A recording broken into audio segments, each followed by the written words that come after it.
Hello, and welcome to the MuseScore Café for today, February 12th, 2020.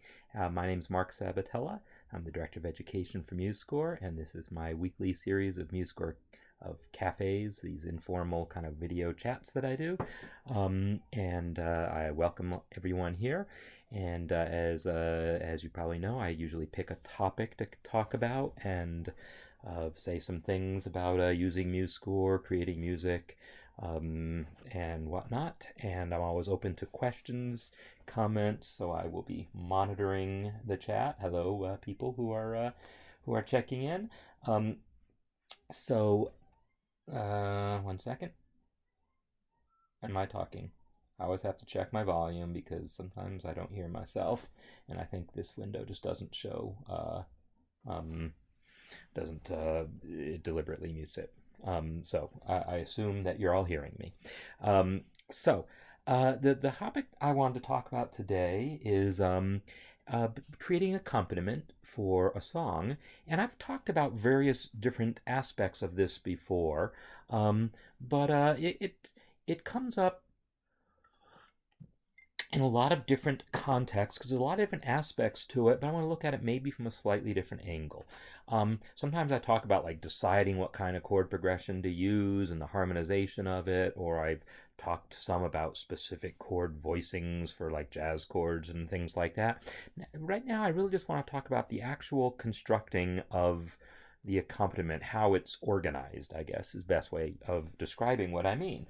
And better than words is to actually look at some music and listen to it. So this is a pop song, and most of you are probably familiar with, Imagine, and I'm using MuseScore.com for these examples. I should probably just paste in the links into the chat.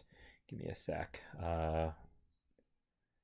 Let me think about this. I don't actually have the chat. I don't have the chat open on on this machine. So sorry about that. Let me get you there. Dashboard. So I can paste from this machine directly in. How about chat? Here we go. Okay. So this is the window I want. And here is Imagine. All right, so Imagine, did I not type Imagine? Yes, I did type Imagine. Okay, so with Imagine, it's what I consider a really good kind of model for one style of accompaniment in which there's essentially a repeating pattern going on in the piano that is not reproducing the melody. So if you haven't heard it, well, even if you have, let's listen to a few seconds of it here. So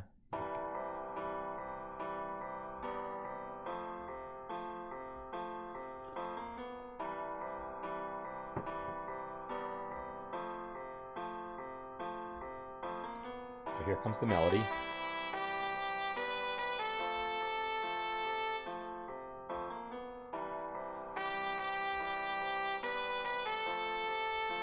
Okay, so this is reasonably faithful to the original. I don't know every single note in the whole piece is exactly perfect, but the basic idea is definitely definitely strong. So we have this kind of repeating pattern. And hey, Colleen, yeah, I hope this will be interesting and useful. Um, so yeah, we have this kind of repeating pattern that establishes the mood of the piece. It establishes the harmony of the chord progression, but it also establishes kind of a rhythm, what we call we sometimes refer to as a motor rhythm, a kind of repeating rhythmic pattern. It's this steady stream of eighth notes with this little interesting little figure at the end of the even numbered measures. So it's a two measure pattern. And then the left hand is this dotted half, quarter, dotted half, quarter, dotted half. So that's kind of a repeating pattern, and we don't necessarily keep that entire pattern the whole way through. There's places where that pattern breaks, right? In this spot.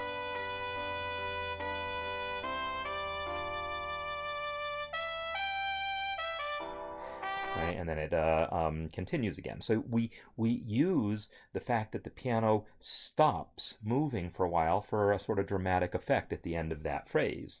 Um, and if this is a whole band, because eventually there is a whole band, it's the drums and bass and guitars and so forth that can also be telling you about when there's changes of things.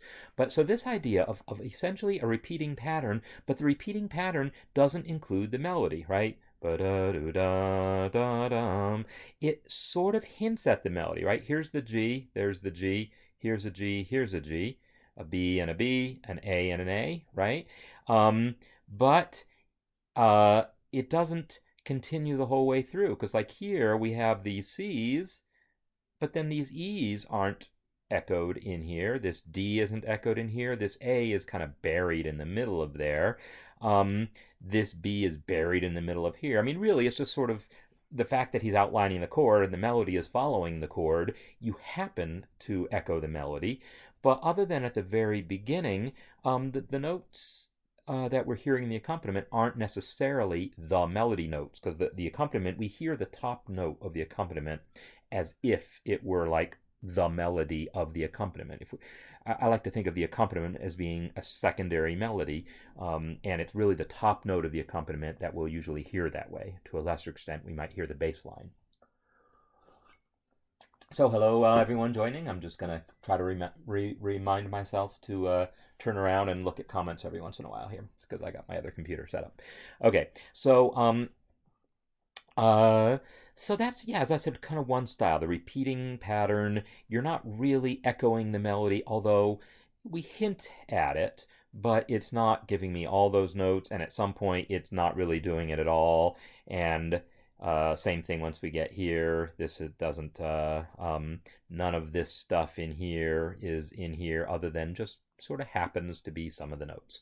So this is a popular style of doing things for popular music. I should mention, though, if you buy the sheet music to Imagine, chances are this isn't what you're going to see. If you buy sheet music for it, you typically see a version in which the piano accompaniment has been altered to definitely include the melody right there, so that if you just play it as solo piano, you're hearing the melody. Well, that's all well and good, but it's not really what this style of accompaniment is about. However, it is a valid style of accompaniment also, and especially when we turn our attention to some of these classical pieces here. So I've got a few classical pieces picked up. Here's a Schumann piece. Let me paste the link in. It's easier to type that than in Wunderschön in Monat Mai, right? Wonderful month of May. So here we have the melody is kind of built into this arpeggiated pattern.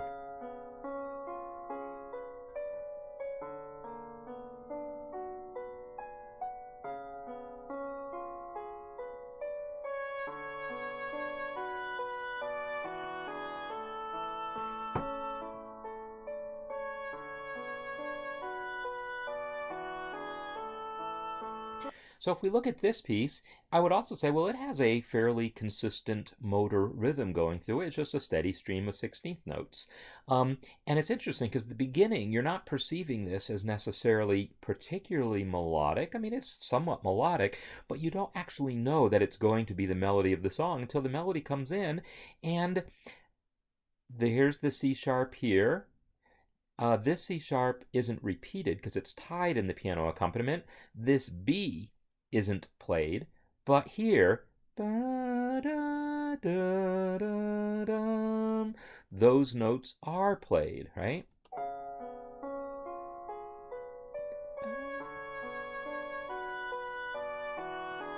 So he's like capturing a good chunk of the melody within the accompaniment, but again, not all the way through. I mean, we can follow it through some more, and here's the A's. I'm following this through, and I'm seeing the melody everywhere. But now we come to a place here. This A is not echoed. This B is not echoed. This B is, but this C sharp isn't. This C sharp is, but the E is not. The D is not, right? So as we get into this section of the piece, the accompaniment kind of just goes its separate ways from the melody. Hey, Howard.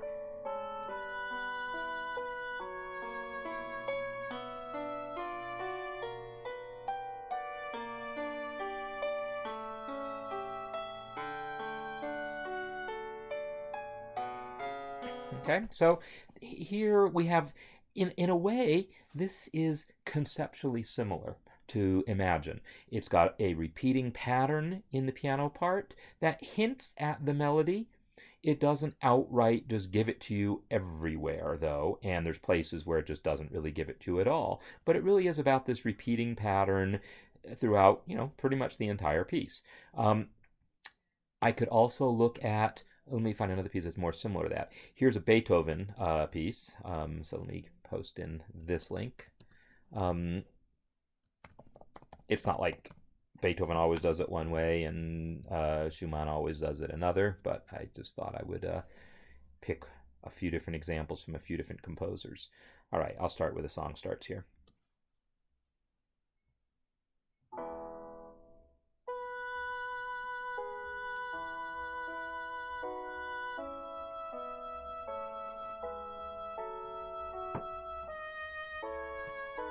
Playback bar is off.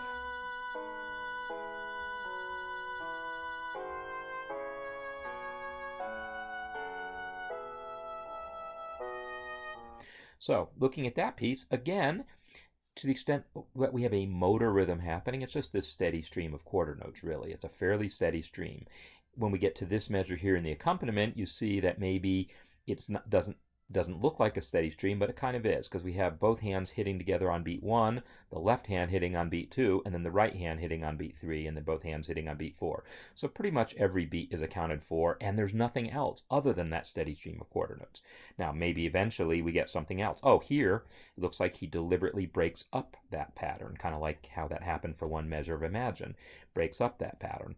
So, but if we look at this, he's doing a much more consistent job of, in fact, if we muted, can I do that on MuseScore.com? I think I can. Is this the way I do it? Ooh, that's not it. Does anyone think that's, okay, there's that. Oh, mixer over here. You see how much I actually use this stuff. I need to enable the synthesizer, and I can then solo the piano. And now let's turn off that fun little visualization thing, because it's fun, but not fun enough to be useful. If I just play here, we're going to hear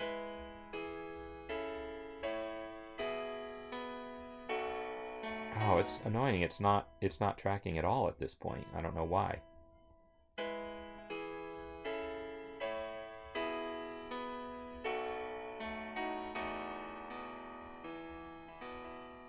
Okay, so it's playing way over here, so it's just totally off, and I don't know exactly why, but it looks like the website is having some synchronization issues right now. I just tried to refresh the page, see if that helps.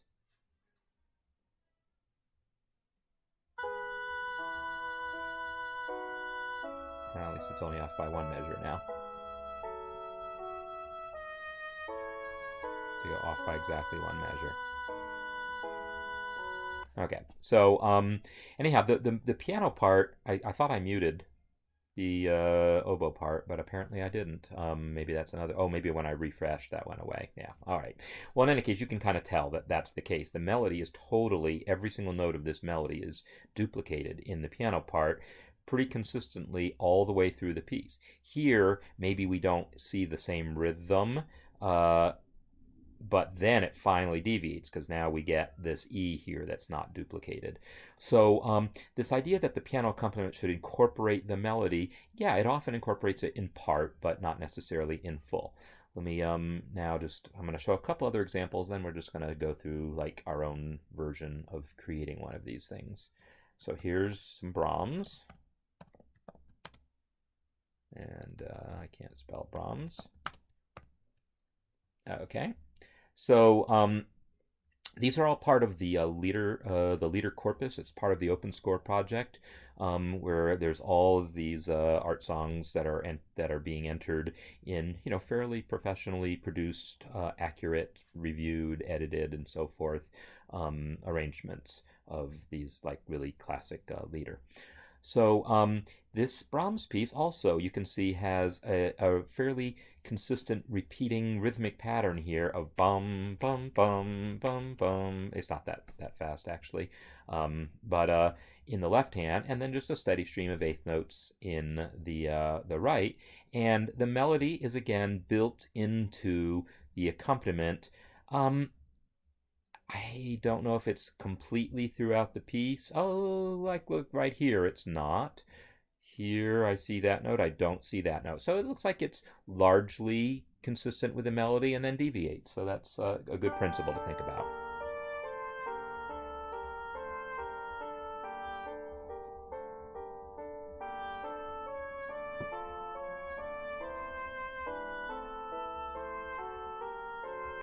So the only thing is that maybe the accompaniment pattern here, because it has more notes sometimes, like here it had the 3/8 notes and there it's only the two, it's not as clear unless you really bring it out in your playing that this note, the A, and this note, the C, are the melody and the B is just this passing tone in the accompaniment. But, you know, it's not designed to be a standalone piano part, but it is a piano part that incorporates the melody at least there, and then until it decides to start deviating over here. Let's hear some of that part where it starts to deviate.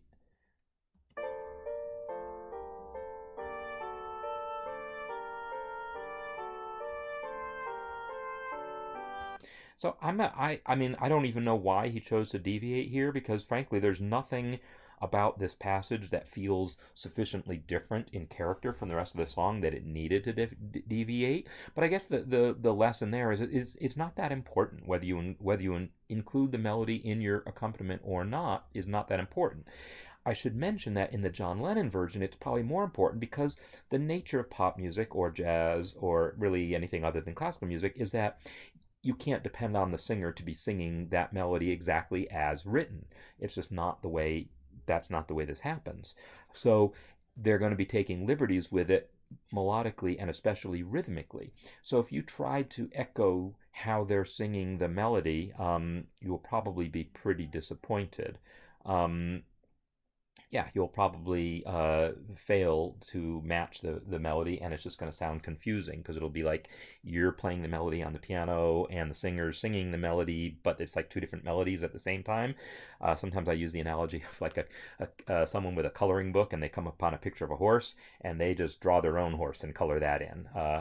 I use that analogy because I've had that happen on gigs where like someone wanted to sit in and doing some song, and I'm playing that song, and they're singing that song but they've got a different horse going. I mean, they're singing like in a different place in the song in a different key and has nothing to do with what we're playing, and then we just have to like find where they are and start playing their horse. So anyhow, so those are as there's a lot of different ways of constructing accompaniment, and you know you could do this all day looking at these things. But I want to like look at some of the principles there. This idea. Oh, there's one other, the last one I wanted to show because this is the one where it's the most different from the others, and this is a Schubert example. And the Schubert example has a very clear motor rhythm going also, right? We have the right hand ostinato figure. Bum. Well, I don't have perfect pitch. Um, Scamini. Ding, ding. I remember the pitch of the. I don't have perfect pitch to remember it always.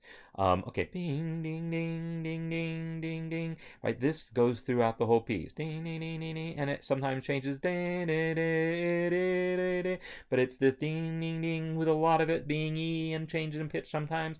And the left hand, boom, boom, boom, boom, boom, boom, boom, boom. Boom, boom, boom, boom. And this pattern also continues throughout pretty much the entire piece. Maybe there's a place where the left hand stops doing that pattern for some sort of dramatic effect and then it resumes.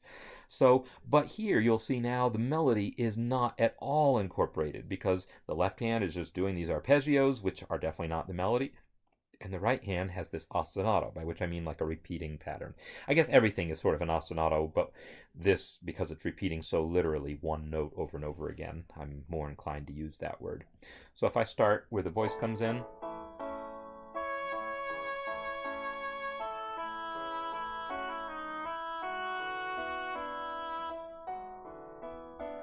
aha, and a little echoing figure.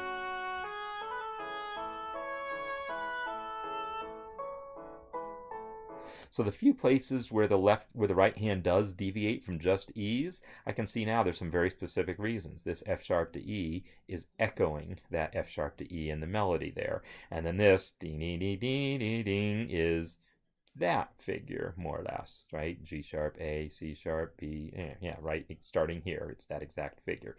So that when the right hand is deviating from just repeating a bunch of E's, it's mostly for that reason. But this is a piece in which we are definitely not, we're using this repeating pattern idea, but we are not making any attempt really to follow the melody other than these call and response things where the right hand plays the melody after the vocal does. Okay, so all that said, let's just come up with a little example of our own. And you know how much I usually like to use Mary Had a Little Lamb for these examples. I feel like using something different today. Y'all be probably happy about that because you're probably getting tired of that piece. But so one of the things I want to do is I want to create a new score for this, and I want to see, do we have a good voice plus piano? Okay, that's good. We have a good existing template for it. So we have our template for it, but I will say that you'll notice the leader corpus, they always use oboe as their voice thing because the voice sound is I don't know, an acquired taste. The synthesized voice, it's really one of the few sounds in MuseScore that truly is synthesized as opposed to a recording of a singer, because most of the instruments are actual recordings. You can quibble, what particular clarinet player they sampled or how well they played that A or whatever, but it's recordings. But the voice is just synthesized and it sounds a little not good to a lot of people. So I don't have a huge problem with it, but I know a lot of people do. So I'm going to, what do I need? F10 is the mixer, right? Oh yeah, there's the mixer. I see. I keep resetting my settings. I don't like the mixer there, so I typically undock it, but then anytime I reset my settings, I lose that.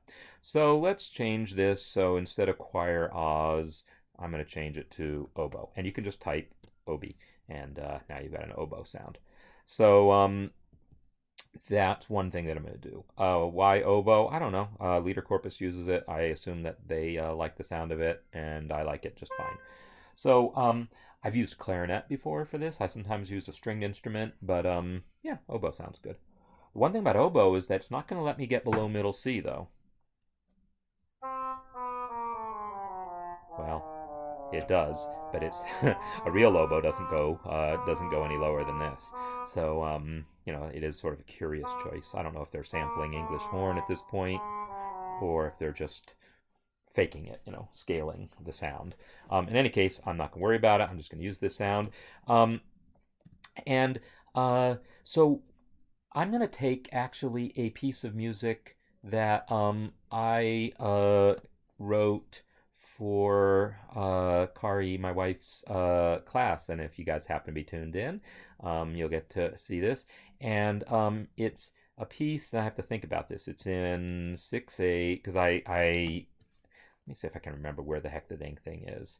It's I should have loaded it up already.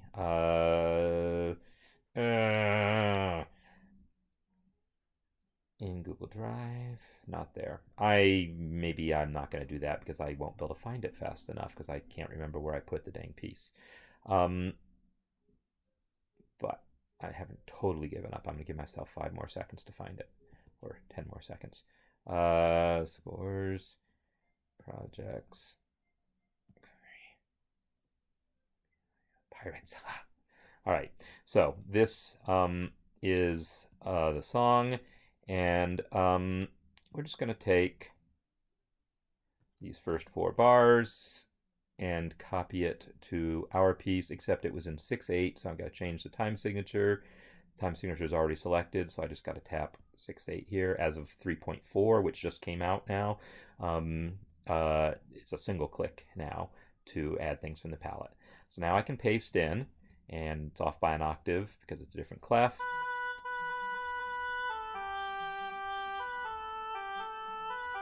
It's actually in E minor, not in G major. And so that means I need a key signature here. So I'm going to select this measure and tap, my key signature. Did this version have a key signature? I think I've updated it since to have one. Either that, or we decided that maybe that the kids might be confused by a key signature. Perhaps I can't remember, to be honest. But that's the piece.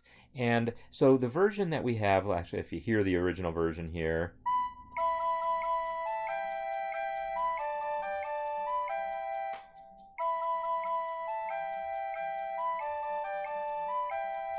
So one of the things you might be noticing is if I go to the instruments dialog, you can see there is an extra percussion track that's invisible. And this, if I make it visible, you can see this is where I'm getting a shaker here, as well as a click, a clave hit on each of the big beats, and it's where I'm getting this stomp sound from. So.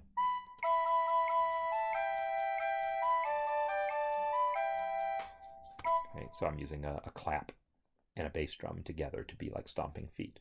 So we don't have piano accompaniment for this, and I don't know that we need piano accompaniment for it, but let's think about what that might mean if I were to create it. So I'm just going to take this principle that we've talked about, and let me just repeat this a little bit. Think about what a repeating pattern might look like here. And I feel like if I look at how the original version went here, and we actually looked at a couple different versions of how this might look.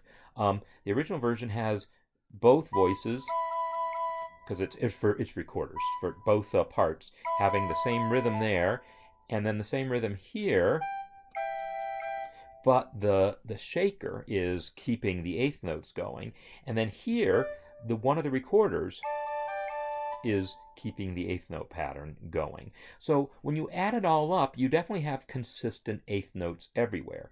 Now, what I can't remember, does the melody ever actually have eighth notes in the second half of the measure? Because it doesn't have, it has eighth notes in the first half of the measure in a couple of places, the beginnings of the phrases, da-da-da-dum, and then ba-da-da-dum here. Then there's like a bridge over here, which is just more of the same, really, but... So I guess the second part here has, this is the melody, really, it switches. Now the second part is the melody. So yeah, there's a steady stream of eighth notes. I was looking to see if there was anything else I could say about the rhythm, like there's not usually something going on in here. But I think I'm going to make my motor rhythm, because the voices part doesn't often have anything going on here, I'm going to have my piano part do that. I'm going to have bum, ba, ba, ba, ba, bum, ba, ba, ba, ba. That's just what I think I'm going to use. So bum, ba, ba, ba, ba, bum, ba, ba, ba, bum is going to be my motor rhythm. And now I have to think about what that's going to look like. I could have it be, and I think about how I'm going to use my two hands. And one of the things that I like to think about is, like, as a pianist, what feels playable, what feels easy to play, what feels natural, and also what uses the piano effectively. Like, a general principle of piano playing that I sometimes talk about, it actually goes beyond piano, it's any sort of arranging. I refer to the iceberg principle. What do I mean by iceberg? Well, one of the things that you learn about icebergs when you're in school, other than the fact that they're melting, is that only 10% of them is above the water, right? The rest of them is below sea level. Well, let's think about sea level in this context as being middle C. We want the accompaniment to mostly be below middle C with a little bit sticking above. That's kind of where we want this accompaniment to be sitting.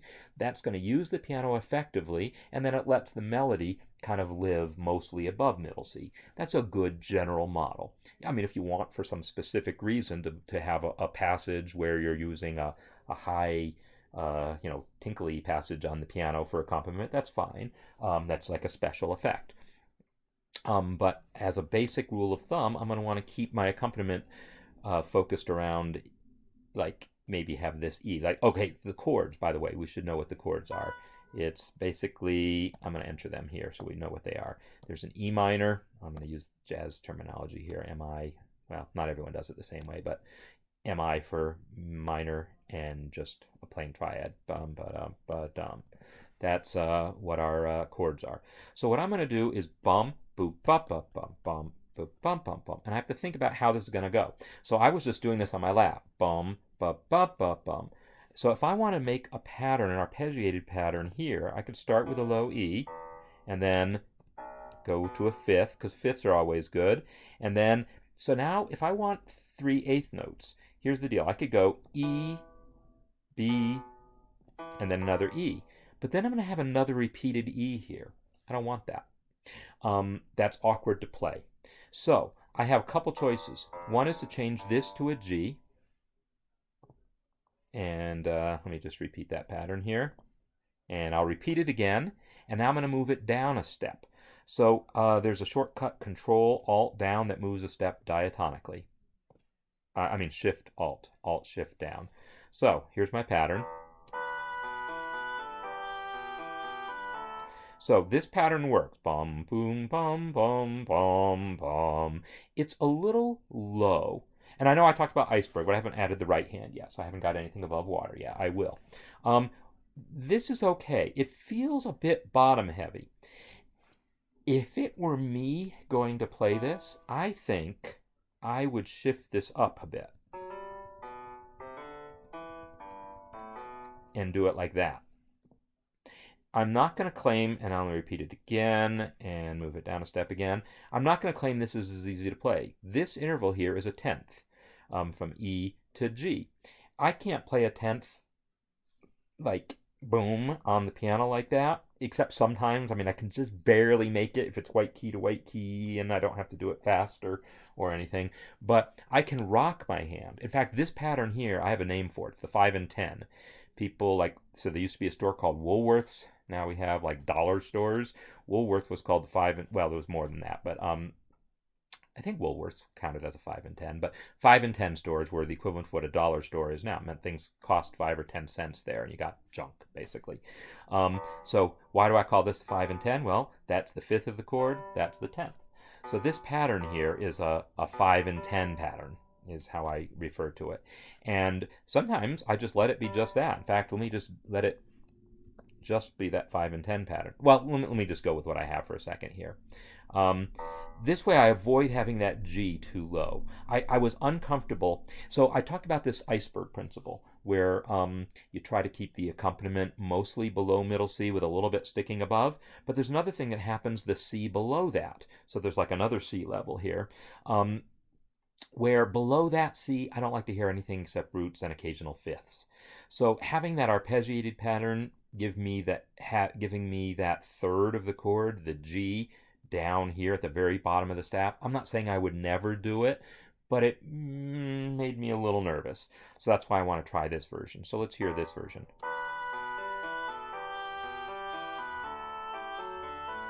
So it's a little harder to play, I will say. But I can play it, but it will make it it's a little leapier, and you're a little more likely to hit some wrong notes along the way. You can't just put your hand down and wiggle your fingers. So that's like something to think about.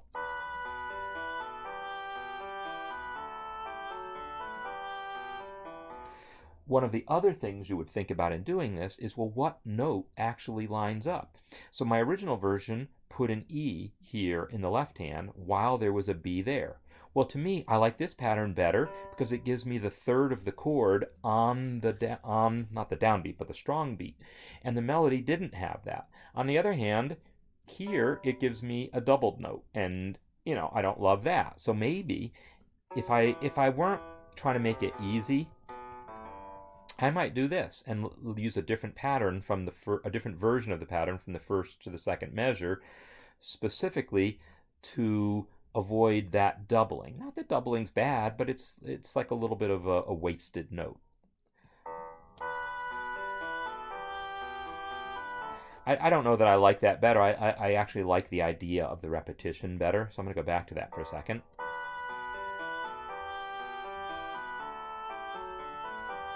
So that is totally fine. But let me just talk about what this alternative would be. Now I want to get the right hand involved. So I'm going to let the right hand get involved by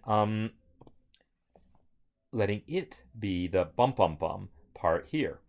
So I have to think about how that's going to go. Let me just make it simple and make it be a rest to begin with. And I'm thinking in my right hand, boom, boom, boom. I don't want to overlap that G, so the last note, I'm going to think about this working my way backwards. The last note's going to be a B, so I guess I would go G, E, B, except then I'm doubling that G. So maybe I'm actually going to go B, B, B, B, E. Yeah, I have to think about this. Well, no, I meant eighth notes. I'm gonna not worry about the doubled note for a second, and I'm just gonna go E, B, G, and then maybe I'll finish the line. And I said I was going to start with the rest, but now I realize because this line was going to end, kind of lead me down to an E, I might as well start with that E. So this could possibly work. Yeah. Let me repeat that measure, and then repeat it again, down a step, and then repeat it again, back up a step. All right.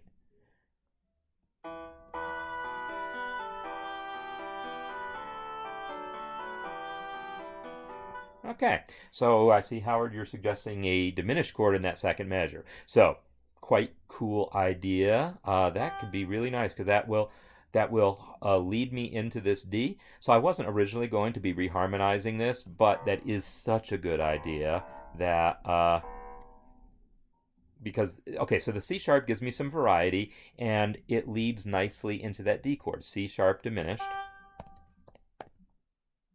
I'll spell it out. Leads into the D. Diminished chords like to resolve by half step, especially half step below. So C sharp diminished into the D, and it's got all the same notes. So whatever was happening, even in the second recorder part, I can pretty much guarantee if the second recorder part was fitting an E minor chord, it's going to fit a C sharp diminished chord. If I keep it half diminished, right? The B natural, a C sharp fully diminished seventh would have a B flat. I'm not going to do that because that's going to change the harmony a little too much. I'm going to keep it a triad. The original piece here in the second measure, well, it does have a B in the melody in that second measure. So there you go. So it's going to be a diminished triad, or I could call it a half diminished.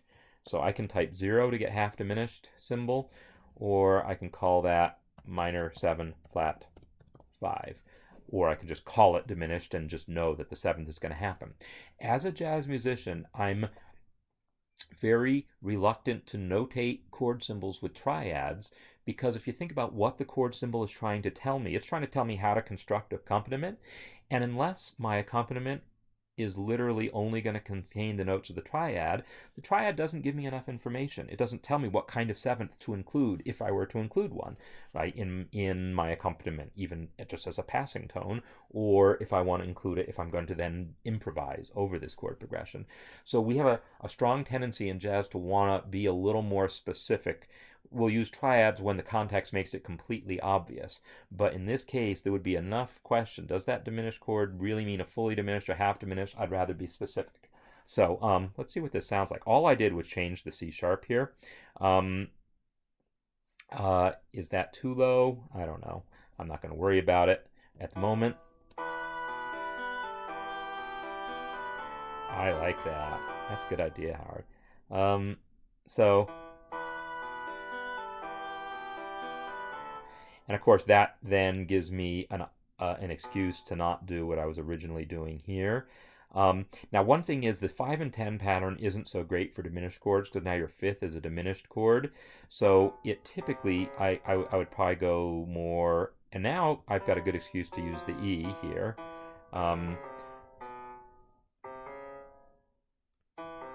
C sharp. So now I have to think about what note to use here. Maybe I'm actually...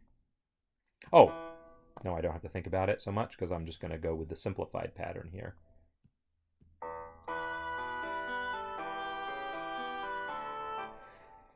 I don't have to always land on the roots. This pattern looked like it was leading here, but for this pattern here, maybe I'm better off landing on the F sharp, because that way it's only a step from here and it completes this triad. Okay? So these are some things I'm going to think about as I do this. So, oh, also, instead of starting on the E here, why start on the open fifth when I could start on the third here? Um, yeah. So now I've got a complete triad here. I have actually a complete triad here, E, G, B. Here I have a C sharp, an E, and a G, so it's a complete triad there. Here I have two E's and a G. It's not complete, but you know, it doesn't have to be complete. The C sharp I've already heard. I'm okay with not repeating that C sharp, but I could make this E here be a C sharp. So I could totally do that and be okay with it. I don't know. Did I like it better as the E? I will gladly try it both ways. I kind of like it. I don't know. It's hard to say. I'd actually want to sit down at the piano and see how it feels fingering wise also. Um, but in any case, I definitely like this G leading into the F sharp because then I have my complete triad here, and then I have a complete triad here. So I do like getting complete triads when I hear three notes at once. It's not a requirement, but it's definitely, I will give a preference for it. If I stumble on it, then I'm happy too. Is the bass in measures 2, 3, 4 supposed to be like measure 1? So, when Howard suggested that we go to a diminished chord, I changed it to C sharp. But as I was saying, I don't like the 5 and 10 pattern quite as much for diminished chords because it gives me a diminished fifth here. It's not the end of the world if you're arpeggiating it, but it's a root and a fifth. A root and a perfect fifth I can play as low as I want. A root and a diminished fifth gets a little muddy to play this low. The fact that I'm arpeggiating it and it's played so briefly, maybe I can get away with it, but that's why I changed it to just be 2 octaves, because I was a little nervous about the fifth there. But let's hear it.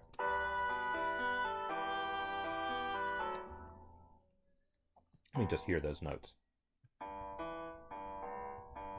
Yeah, I like it just fine.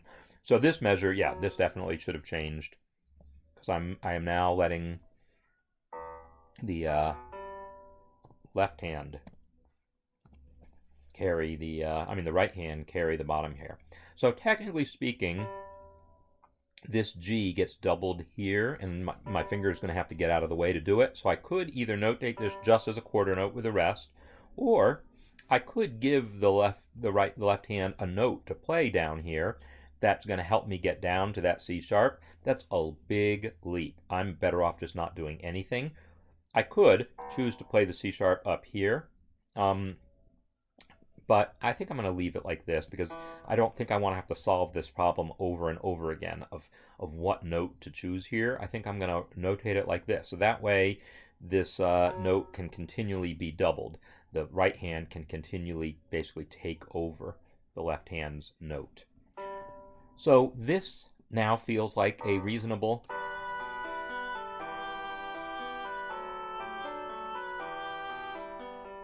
yeah. All right, so this is nice. Yeah, okay. Oh, the rhythm. So yeah, so perfect. That's this is now what I was going to have done once I got around to finishing it. So yeah, this feels like it's that kind of thing. So I'm basically taking this idea of creating a motor rhythm, and which I came up with just like that quick. I mean, come on, you fill your note with you fill your measure with eighth notes, and then decide which ones not to play. I mean, if we really look at these, I mean, come on, these are all eighth notes, and then there's a little blip in it. The Schumann example, okay, it's all 16th notes, but at that tempo, they might as well have been eighth notes because it's slow. The Schubert example, it's bum bum bum bum, bum bum bum bum bum, bum bum bum bum bum is its motor rhythm. It's like basically all eighth notes except for the fifth of every measure, of every 6/8 measure.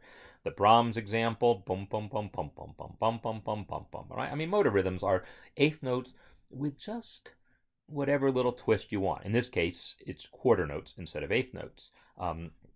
But really, you expect it to be a fairly steady thing, just with one little interesting thing about it. So the one interesting thing for me is that there's really nothing on beat 2, little beat 2. Right? I got 1, 3, 4, 5, 6, 1, 3, 4, 5, 6, 1, 3, 4, 5, 6, 1, 3, 4, 5, 6.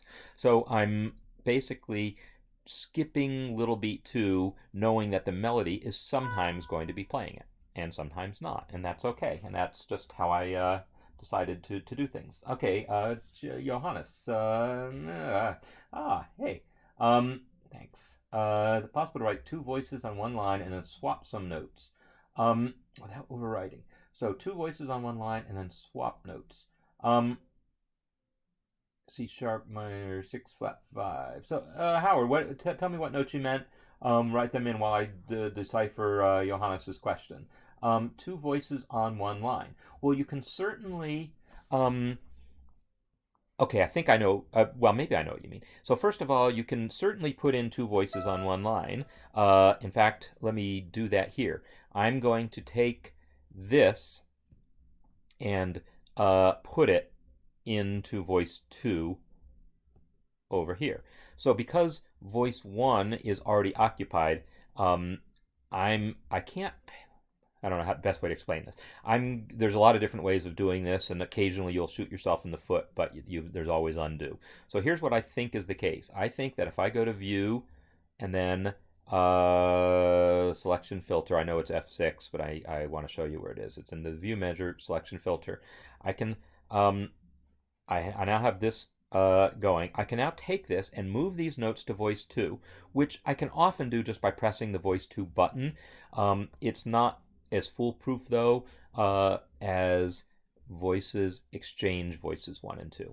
So I can now select this measure, and it's going to select voice 1 too, but I can deselect voice 1. So now I'm literally selecting only voice 2, copy, and then I should be able to come here and paste.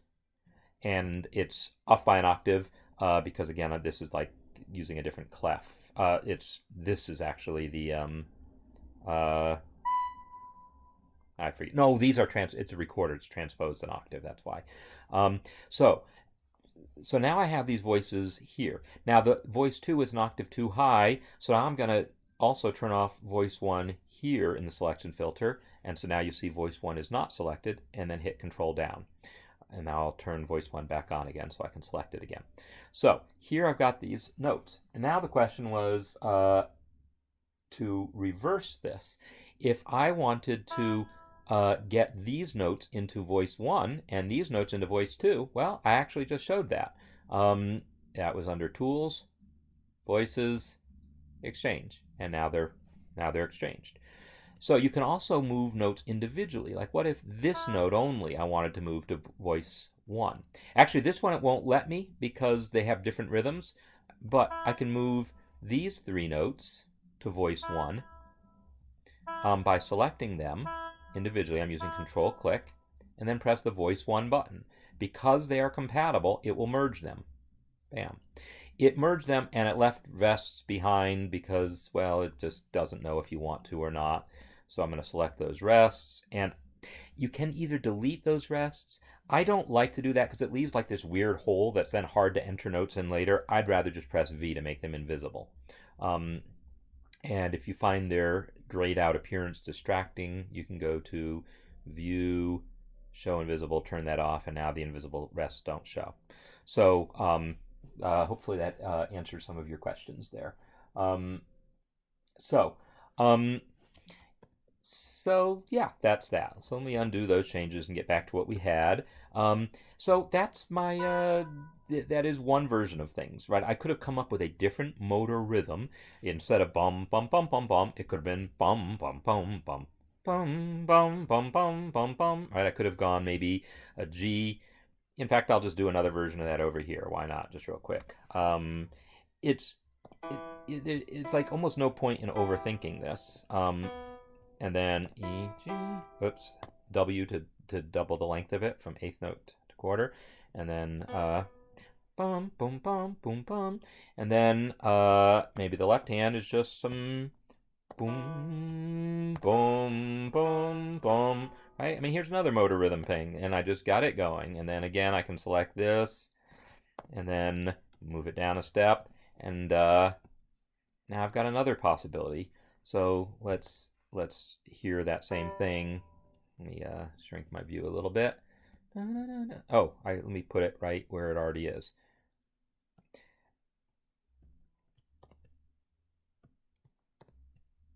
So let's hear this version.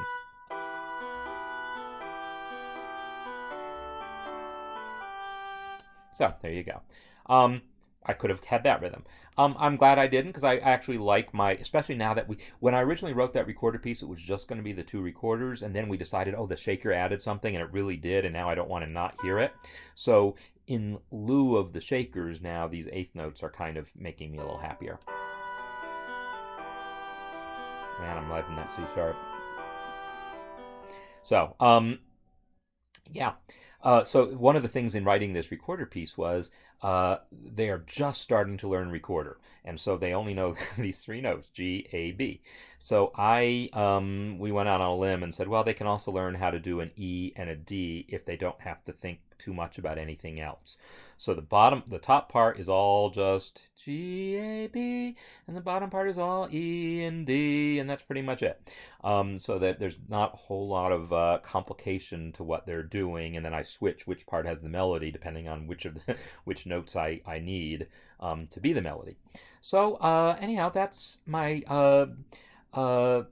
spiel on this. Uh, I was talking about piano and said I would think about other instruments. The main other instrument that I might think about, well, if I want to arrange this for say strings, well, I could do that. I could have this be a cello and this be a viola. Viola goes down to C below middle C, so this is fine as a viola. So I could totally have this be cello and viola, or any two other instruments. Or here I need three notes at a time, so I could orchestrate that and call this two clarinets and that a French horn, or however I really wanted to do it. But writing for guitar accompaniment is also a common thing to want to do. But you have to think about, like, if you're writing an art song for voice and classical guitar, you could totally write this. In fact, this is totally playable for guitar. I have to think about the octave, though. Is the low E string is this E. So that's the low E string on a guitar. So these two notes aren't playable. It would have to be a different octave. But if I wanted to do this on guitar, I'm just going to do a quick version of it. I'm going to add a guitar. And guitar is notated on one staff, so I'm going to use a different feature now that I'm going to select this passage, and I am going to implode is what it's called. So first I'm just going to copy this to another section so I don't mess it up. I'm going to copy it over here, say, and I'm going to use Tools, Implode. Implode is going to combine those two parts onto one staff, like you see it just did. And now I don't need this bottom staff anymore, so I can delete it. This staff I can now cut and paste onto the guitar part. So I now have that music all written in one staff using two voices for guitar. These two notes you see are highlighted in red, telling me they're not playable. Well, let me just move them up an octave.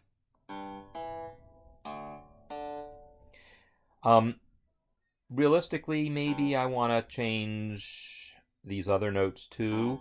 Move that up an octave and move this note up an octave, or change the notes around more. But let's just go with it the way it is for a second.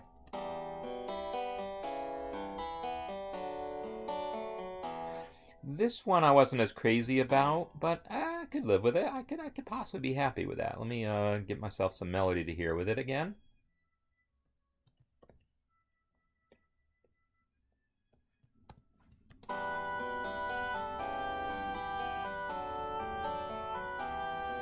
I think the reason I'm not as happy with this measure is because this is now the lowest note in the measure, and it's that flatted fifth, which is just a slightly awkward note.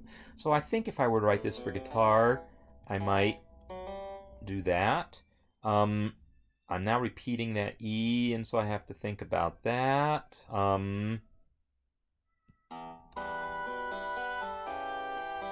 But that's not really an issue because these are probably going to be played on different strings. On piano, we have to like, that's the same physical E, and I'd have to like move one finger out of the way to play it on the other. But on guitar, it could be that this E is being played on the D string of the guitar, and this one's being played on the A string, perhaps, or vice versa. That's the other thing, is then you have to know the layout of the guitar to be able to figure that out. Now, this is an interesting little thing. One last thing since I'm dealing with this. Let me add a tablature staff to this. I'm going to select this, and it's not. Do I want it linked? Sure, why not? Let's add a linked staff, and then change it to tab. Tab 6-string common. The common style shows rhythms to some extent. So now I have this all tabbed out. Oh, look at that. It's all like open strings. So this, I got kind of, oh, so it's having me just repeat that note on the second string of the second fret of the D string, which is fine. It's not technically holding this note out full value because I'm having to restrike it here, but whatever. Guitar, it strikes when it wants to strike. That's not really an issue necessarily. So, yeah, so there's only so much you can do when you're writing an entire melody on 3 notes, so that's exactly it. It's also, when you hear it in minor key, you hear that. If you hear it in a major key,